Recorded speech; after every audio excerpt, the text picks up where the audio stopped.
Hi there, you're listening to Hillside Talks, a podcast for everyone. If you enjoy it, please tell your family and friends. If you don't, maybe try the next one.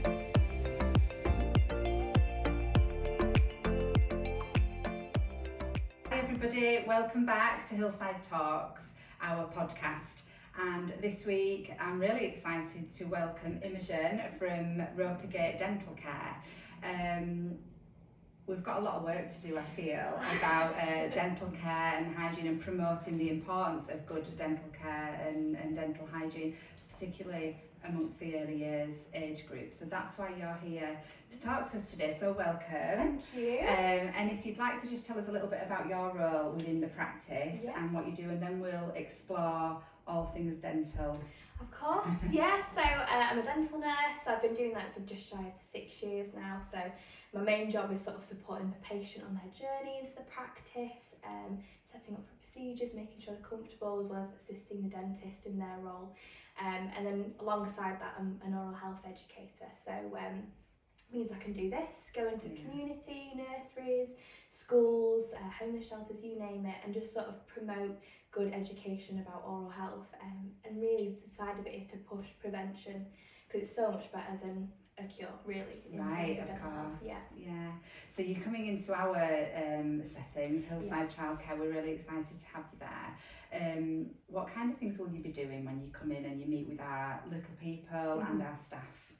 I think one of the main things is making it fun. A lot of children at a young age, some have been to the dentist, some haven't. Obviously COVID has had a massive impact on that. So we would often find that, babies would be coming to the dentist, that has been halted a little bit because of that. So it's kind of getting them used to the dentist, really. So we sort of talk through what happens at the dentist, we go through what is to expect, really. We try to make it fun for them and interactive, so we go through like toothbrushing activities. We also go through food, what's good for the teeth, what's not as good for the teeth. And just sometimes last time I did it, we played dress up, so we brought in masks and gloves for them to try on, just making it as fun as possible, but also giving them that insight. As soon as they get them comfortable from an early age to go into the dentist, and getting good habits now, it's really more helpful for them in terms of the future. And they also get a nice goodie bag at the end of it. It's always good to get a goodie bag. What age typically would you expect to start seeing a child at your dentist? There's no particularly set age to see children. I mean, they start getting their teeth through around about 6 months. Obviously, children differ. But as early as possible, really. We often see babies when they just come in with their parents. And it's getting used to the environment, the smells, the sights, obviously quite bright areas. Seeing people with masks on, it is a bit of a strange environment. So as early as possible, we have found that the earlier children have been brought in, the more comfortable they are really during those appointments. It's normally sometimes we'll see children where it's their first visit at 7 or 8 years old, and it's quite an overwhelming thing for them because they don't know what to expect, and it's quite invasive when we think about it. Someone that you've never met before looking into your mouth, it's quite a big thing.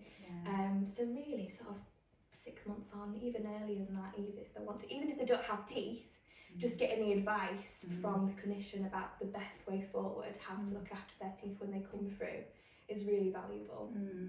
And can you share that with us? Can you, if we're talking now to families who've got new babies, what should we be advising? What's good advice for when your baby starts teething at around about the 6 month mark? It's sort of as soon as the teeth start coming through, then using toothbrush. A lot of people are unsure when to start toothbrushing. As soon as those teeth start to come through. Even before that though, it's good to get the babies used to having something in their mouths. Obviously they spit up quite a lot. So it's good maybe getting like a clean cloth, like a clean flannel, dampening it a little bit. Put it on your finger and sort of rubbing their gums, especially after they've had a bottle, anything like that. Sometimes you can tell when the teeth are coming through, and sometimes people go, I didn't know one was coming through there, I hadn't noticed it. So sort of getting into that habit of cleaning the gums early on helps a lot. As soon as those baby teeth start coming through, a lot of it's just age appropriate, so making sure the brush is sort of age appropriate. It's very easy, just go into any shops and even the dentists, they tend to sell them where it'll be sort of a baby brush, so it's quite a small head, tends to be quite soft. And using age appropriate toothpaste. So that's something that I'll probably go on a bit more, but fluoride is quite important in toothpaste. It's a really important ingredient to help protect against tooth decay. But you want the right amount at the right age. So for babies, you want it's measured in something called parts per million, and you'll find it on the ingredient side of the back of the toothpaste. So for children, sort of babies up to 3, it should be about 1,000 parts per million maximum. What does that look like, Imogen? Because that sounds very scientific. I know, I should have brought a toothpaste with me. So it's really easy. It's just measured into amounts. If you get any toothpaste, you probably check afterwards in your own bathroom and look on the ingredients. It will say fluoride at some point, if it's a fluoride toothpaste, ideally. And then in a little bracket, it will have a number followed by ppm.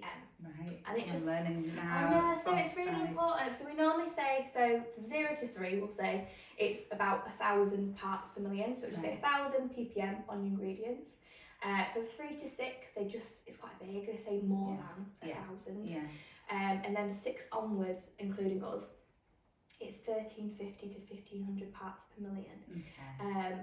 For babies, you're looking at sort of 0 to 3. It's like a smear, a very tiny smear on the toothpaste. And then when they're a bit older, it's more of a pea-sized amount. And it's just making sure that they're not ingesting too much fluoride, although it's perfectly safe, and it's it's parts per million, so it's very small. It is important that they're not ingesting too much. That's obviously a small amount. I mean, kids are not the best at spitting out when they're quite little. So just things like that. So if they do swallow it, it's not the biggest deal in the world if it's a tiny amount. So kind of thing. So along that, toothbrushing, really important, twice a day. The last one, they normally say twice a day, once during the day at some point, and the one last thing before bed is the most important one. Is that new guidance, the brushing partway through the day? Because we used to, it changes all the time. Guidance changes all the time, so you can feel quite bamboozled as a parent. I remember probably, I don't know, years ago, 10 years ago, 12 years ago, when the guidance was to brush in the day, and all the children were encouraged to bring a little toothbrush. And we did that at daycare, and then we were told, no, it's not hygienic. No, as long as they're not snacking too much, you don't need to brush partway through the day. So should we? Is it good practice? I mean, it's something that is really helpful for us. Like you said, guidance changes all the time, and they're wanting it to be more sort of singing from the same song sheet because there's more campaigns now that, you know, in hospitals, care home settings, dentists, you name it, childcare settings, that we're all on a similar line of advice, because like it's so confusing. There's so much to learn regarding it. It used to be, they kind of said once during the day as just kind of not of a set time, because some people were doing it, you know, before breakfast, after breakfast, but not to panic if they hadn't done it at breakfast time and think, oh, I'll just wait till the end of the day. They can do it midway. Ideally, and the most common, is first thing in the morning. Obviously you've been asleep all night, and it's good to have a bit of a refresh before you start the day. We tend to recommend ideally that you brush before breakfast if you are, rather than after breakfast. And why is that? So it's to do with something called acid attacks. It's something that causes sort of demineralisation of the teeth, makes them a bit weaker, and also can cause decay, or what we call caries, dental caries. Each time we eat, no matter what it is, our mouths are a normal, like balanced pH level, like you learn in science. As soon as we eat, it dips into something called an acid attack. So our teeth go a little bit, oh, I'm not quite happy. The acid attacks the teeth a little bit, they lose some of the minerals. That's what we class as an acid attack. Our mouths are incredible, and the saliva that we have helps bring those minerals we've lost back into the teeth, strengthens them again. But it takes about an hour for it to do that. So up until that point, our teeth are in a weakened state from eating. So if you eat your breakfast and then you immediately brush, you're already your teeth aren't in the best of states at the moment, and then you're sort of rubbing that acid into it a little bit more. So we normally say wait either 40 minutes after you've eaten to then brush your teeth, or because a lot of people are rushing off to work, school, whatever, just brush before you have your breakfast, and then if you want, you could use a bit of mouthwash or have a little bit of a rinse around after you've eaten. Okay. It's good as well for a lot of children if they're being chased to brush their teeth before. As a rush, you know, they're getting them to school. Yeah. Have you brushed your teeth? No. Okay. If you're doing it first thing, as soon as they get up, you know it's done. Yeah. And you don't have to worry about that so much. But yeah, as long as you have 40 minutes after you've eaten something, or like I said before, to make it a bit easier, that's perfectly fine. Okay.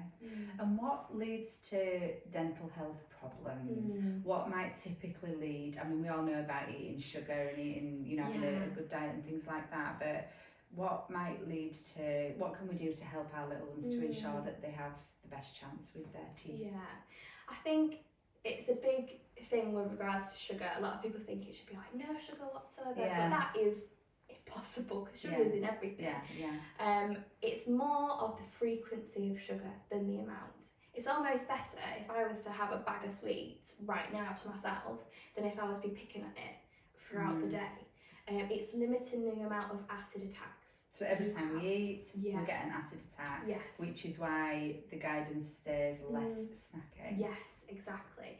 I mean, it is more common for children to eat little and often. So if they are going to snack, having something that's more leaning towards more of the savoury than the sweet snacks. So, you know, things like veg, fruit, really good, cheese, plain yogurts, things like more bread-based things, crackers, tea cakes, things like that tend to be a bit better for the teeth than going for something sugary or sticky. So like raisins, for example. Seems like a brilliant idea. I grew up eating raisins, and they're brilliant. Kids love them. It's fruit, but because it's dried and it's sticky, they're, you know, it's not great. It sticks to the teeth. Obviously they're there. So I think the main thing with children is if they are going to start having more safer options, so less sugar. And ideally trying to keep them to the main meals. Sometimes we say, you know, maybe 3 main meals and a snack during the day. There's little things that help, so drinking water and milk, plain water that is, throughout the day is the best for the teeth. Not adding sugar to things, especially weaning foods. You know, children aren't born with, excuse the pun, a sweet tooth. So adding sugar to things, even we taste it and go, that's awful, I want to add sugar or salt to it. They don't really have that taste of things yet. I mean, my dad was always one for adding sugar to Frosties and things like that. So not adding things to that. Occasionally we meet people who their children really like cups of teas, and they'll add tea to that, sugar to that. So I mean, obviously you bathe in your teeth in sugar, so things like that. Why do we do that as a culture? I mean, it's historically, you know. I mean, I remember when people used to dip the dummies in sugar. Oh, you know, parents would do that, and it's this, and the rewards that we would give if you do that, you can have some sweets. You know, it's seen as a treat, isn't it? And it's so damaging. I think it's really about having a balance, because I think people, they come and they feel ashamed, you know, I let my kids have sweets, and it's like, everyone we're only human. We're only human. I like chocolate as much as the next person. It's sort of the amount and it's the frequency of it, you know.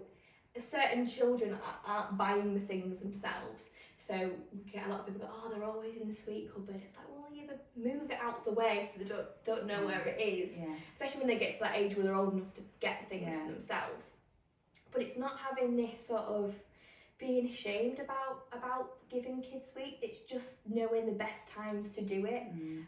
We'd be the biggest hypocrites in the world if we were like, oh, never eat sugar. Absolutely, But yeah, I think you're right. You know, we often get people in, they have dental treatment, especially children, and afterwards you can hear them going, you know, we'll get you some sweets afterwards.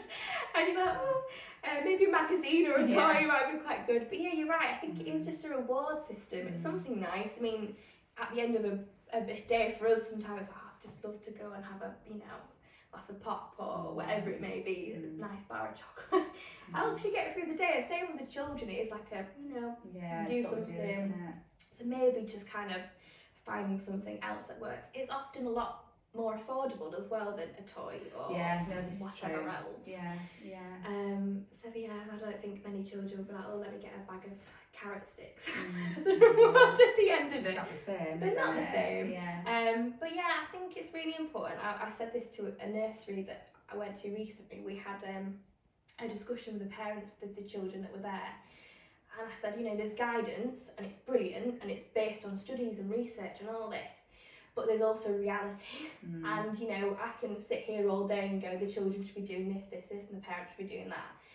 But everyone's different. Yeah. And sometimes, you know, it's like, you know, for example, electric toothbrushes, amazing, they're great. But if there's a child that's only wanting to brush with I've got the Hannah Montana, if that's showing my age. I don't know what's new nowadays. Hello Kitty, whatever it is, toothbrush, then I'm like, great. Yeah, Let them brush there's with the that. brush in it, yeah. Exactly. So it's kind of just knowing, taking everything with a little bit of a pinch of salt. But yeah, I think the thing with the sweets is just ideally keeping them with meal times, or weekend treats. They work really well. There's more research now in terms of, which is why I have to be a bit more careful. And I think as a whole sort of dental community, be more careful and mindful when we're talking about good foods and bad foods. It's not giving children a sort of a bad picture or issues with food later on in life. There's more to like now about, you know, eating disorders and people having bad relationship with food. And it's like, there's no such thing as bad for your teeth in terms of, you know, that food's really bad for you. It's just the times you have it. And if we kind of move to more of that mindset, I hope that more parents and guardians don't feel as ashameful when they go to places like the dentist and go, oh, we give him squash or whatever. It's like, well, you know, you can still give them that, but maybe we just adjust things a little bit. Maybe they have squash with a meal if they're going to have it, or it's no added sugar. Trying to look out for ingredients that end in like OSE, so like glucose, sucrose, fructose, all those things tend to be quite high in sugar. So, you know, if they're going to have something, maybe we just look at the sugar levels of it. The NHS, they do a food scanner, which is brilliant. So keeps them occupied when you go around the shops. You scan the barcode, their favourite foods, and it'll tell you how much sugar's in it. So how would a parent get that? Is it just from the App Store? Yeah, just from the App Store, on potentially their website, NHS Food Scanner. Another really good one is the Change for Life, which you've probably seen the adverts for. They're really good. They have recipes as well, so for older children that may be going to school, if they're having pack-up, it's like pack-up lunches that are quite good for their health, low in sugar. And they have a sugar calculator as well. So you can look at the foods that they tend to have on a daily basis. And it will go through, you know, how much in cubes of sugar that equates to. It's quite shocking really, isn't it, when you've not kind of tracked or looked into what you're eating before, and then when you do, it's quite I can't remember off the top of my head, I think it's like 4 to 6 year olds, but I could be wrong. It's like they should have the equivalent of what we class as free sugars, so sugars that are added to things. I think it's like 5 sugar cubes equivalent of per day. And like some yogurts have 3 equivalent of sugar cubes. Cereal bars. It's shocking when you think about how much sugar there is in things. Sort of the hidden sugars that get you the most. I mean, it's better now that more food tend to have the traffic light system. When you look at the ingredients, how much sugar they have. But like that's why the food scanner is really good, and the sugar calculator. And it just gives people a little bit more information. I think it's just a balance. It's really important to strike with children's teeth, and just what food choices we give them in general. It's really important. What are your thoughts and what is the guidance or latest guidance around the use of comforters, dummies and things like that? So I mean, ideally, in an ideal world, ideally not using See, I could not cope with that. Exactly. But there's more research now, and there's more research into the products. So you can get what we call orthodontic pacifiers or dummies now. So they tend to be better for the teeth. I remember our dentist always saying, you know, you'd have a child that would be having a dummy, they'd get rid of the dummy and then the thumb would go in the mouth. And ideally, the dummy's better than the thumb, because you can take the dummy off them. So ideally, if the kids, like my nephew, he was really not interested in a dummy whatsoever, okay, fine. But like yourself, and there's so many people, if it works for them, it comforts them, brilliant, that's fine. Ideally, just once they get in having sort of 6 months type of age, when they're getting teeth, if they can slowly start weaning off it, then brilliant. it just more is a bit of an issue when it comes to sort of the placement of the teeth, the position of the teeth. Oh, right, okay. If we get something called like an open bite, you might have seen pictures of it before, where it sort of is a gap when they bite down. So instead of our teeth meeting, they sort of have a bit of an opening. Yeah. So that's why the orthodontic ones are a little bit better. Or just sort of limiting it as much as possible, maybe just on a night time, using it then. Sort of just, there's loads of different research. There's so much. I think, but we're all only human, and so many families are working and the children are tired when they collect them. It's hard, isn't it? And that's why I said like guidance of a pinch of salt, because it's like, I personally don't have children. And so for me to be like, well, you shouldn't be having a dummy. I don't have a kid. If we've had a child, I'm like, I'm aware that dummy. I might need it, because it is, every child's different. But like I said, probably a dummy is probably better than a thumb at that point, because it's something you can slowly wean off them a little bit. There are stuff though for thumb suckers, you can get nail polish that doesn't taste very nice, so when they're using it, it doesn't as nice. But yeah, sort of ideally getting them out at a reasonable age. Occasionally you do see children where they are quite a lot older still using dummies, and that's more of an issue because they're getting more permanent teeth through. I mean, they start coming through when they're about 6. Occasionally get some children quite early, and it'll be about 5-ish that be getting permanent teeth coming through. So it's just being mindful. So you mentioned earlier that sometimes you're not seeing children until they're 6 and 7 years old. What kind of problems might they have because they've not visited the dentist? I think you also mentioned at the outset as well that this the Wakefield sort of area isn't the best for dental health. We've not got a good record. A lot of it is when we see children at a much later stage, we often do find, it's not always the case, but dental decay. Sometimes it's the lack of toothbrushing instruction, the missing areas, the build up. I say the main thing is probably decay. We tend to find it's not always the case, but predominantly, I mean, even in children that we do see, that it still happens. But it's the education you get ideally when you come to the dentist, leaflets, often, which is great about there's more nurses becoming oral health educators now, is that we have the time to go and do things like this. Or, I mean, part of my training was having clinics with children and parents and adults, and going, here's how you brush your teeth, this is what happens, getting them to try it, even giving them a toothbrush themselves and a mirror, going, that's the bit you're missing. It's just so much more helpful. So ideally, they're missing out on that as well. Plus, if they do have issues when they're a little bit older, they're less comfortable having any treatment that they will need doing, because they don't have that relationship with the clinician, and it's just a bit of a unique environment. So what would you say to families that are literally struggling to get appointments? That's such a problem at the moment. It's really difficult. I mean, we've been a solely NHS practice for many years, and sadly that's dying out. We've had to make really difficult choices in regards to that, because it's just not viable as much on the NHS anymore. That's a whole podcast in itself. But ideally, they are more prioritising children and emergency appointments. So even if you can't find an NHS place for an adult, you are more likely to find one for children, mainly because they take up less appointment time. They tend to be a lot quicker, so it's easier. I know for ourselves, we've started taking on some more NHS children.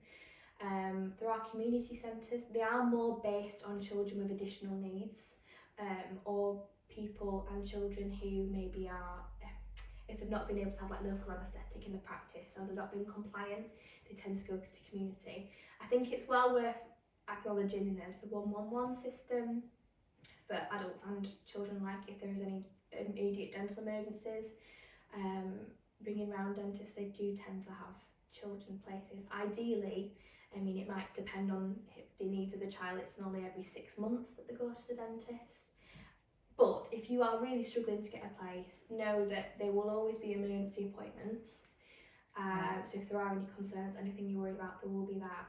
and it's looking after things at home, including ourselves, especially during COVID. The more we look after things at home, I mean, say you do see a child every 6 months, that's twice a year.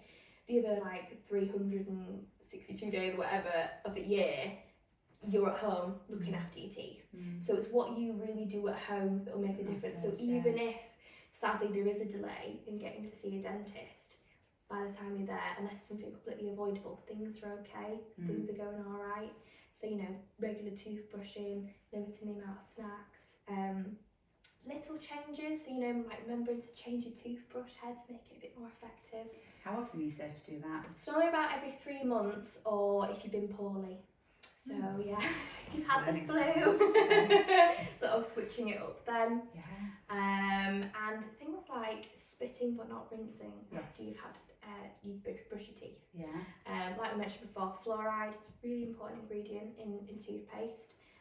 So if you rinse in, you're taking I always say it's like putting sun cream on and then wiping it off straight away. Yeah. So if you are going to brush your teeth, spit, don't rinse. If you're going to use mouthwash, maybe use it at a different time during the day. Also, don't follow with a mouthwash either. You see, that's something else. Stuff like that. I remember I didn't know again until I started doing dental nursing. It's very sneaky on some of the mouthwash bottles. They'll tell you in a little tiny footprint at the bottom of the bottle, or they might say it on an advert. But everyone goes, "Oh, you brush your teeth." Of course, yeah. And you see it in films. You see it everywhere.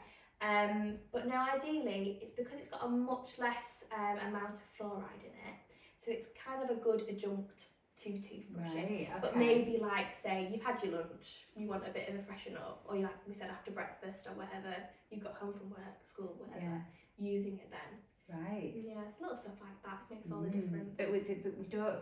There's not enough work done. No. You know, it's great to know that you're out and you're coming out into the community and visiting schools and the early years. You know, we're looking forward to having you in our centres, but it feels like unless you literally go out seeking this information, it's not easily there. Issue, you know, that's why I feel so strongly about this course.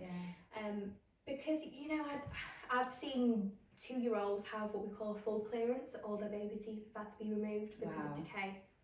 And the decay would have been caused by not brushing properly, not doing the high sugary diet. Sometimes it's something what we call bottle decay. So if they've been having sippy cups with like fruit juices in, and it's been sucking on for quite a while, it tends to pull round and they'll get it on the lower teeth, stuff like that. That's something that it'd be good to discuss now, because the families that will be listening do have children who are, you know, preschool and small, so using the teats and the bottles for maybe longer than what's needed. I mean, ideally we say you should introduce free-flowing cups from around about 6 months with the view to removing sort of like the teats and the sippy cups by a year-old.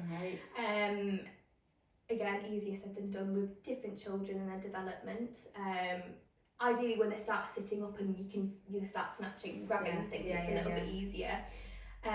If you are going to have anything in sippy cups, ideally if they've gone off having a bottle, like milk, plain water, brilliant. It's when people start adding things, so you know, squashes. Although a lot of squashes, no added sugar, it still contains sugar. So things like that's not as good. You can get really good cups now that have a slight sort of gap in them, so they're still covered with a lid, but it sort of introduces that to them, and get used to the idea of a free-flowing cup. I mean, obviously sippy cups are great because they don't make a mess. Some people argue, well, if it's just water, you don't have to worry as much either. So that is a point.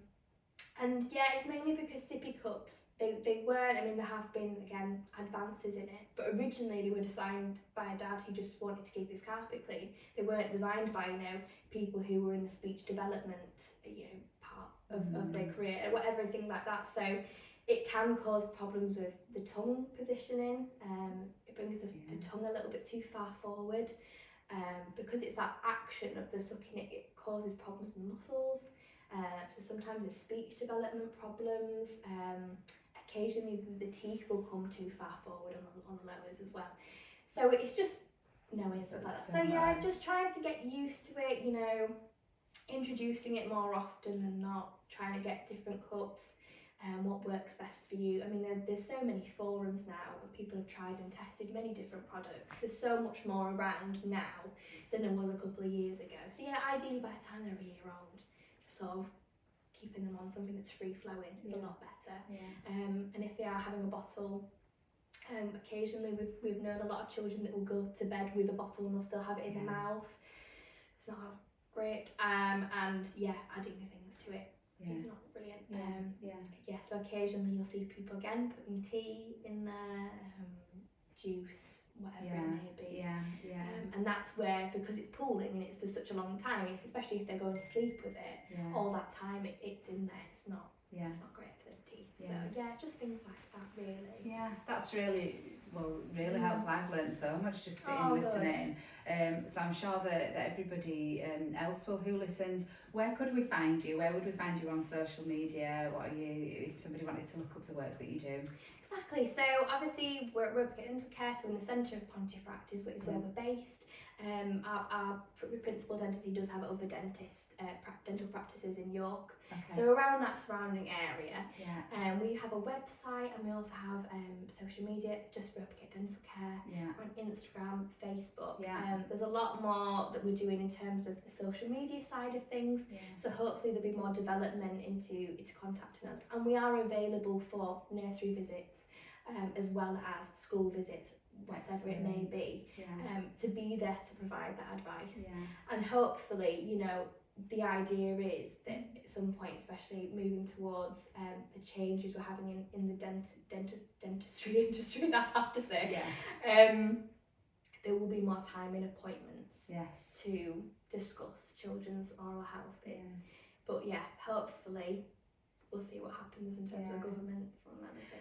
But I think, I mean, it is, there's so much to discuss around that, you know, the politics aside though. I think we've got to do work around the whole experience of the dentist visit. You know, I was just sharing with you before we started recording that I've got a childhood memory of a dentist visit, and it scarred me for life. People are so frightened of visiting the dentist, and you know, I think for children, obviously childcare is what we do, but the whole experience needs to be something to look forward to. You know, something, the waiting room needs to be pleasant. You know, not the bucket of old toys in the corner. You know, it needs to be something that they look forward to, and building that relationship with the people who are going to be looking in your mouth. And it's such an intimate experience, isn't it? So we're looking forward to working with you. We're looking forward to seeing you in the nurseries, sharing what you do and the guidance with our children and our staff. And good luck, and thank you very much. Thank you very much. It's been a pleasure to be here. So yeah, I really enjoyed talking to you today. You too. Thank you. Thanks everybody, and we'll see you again soon.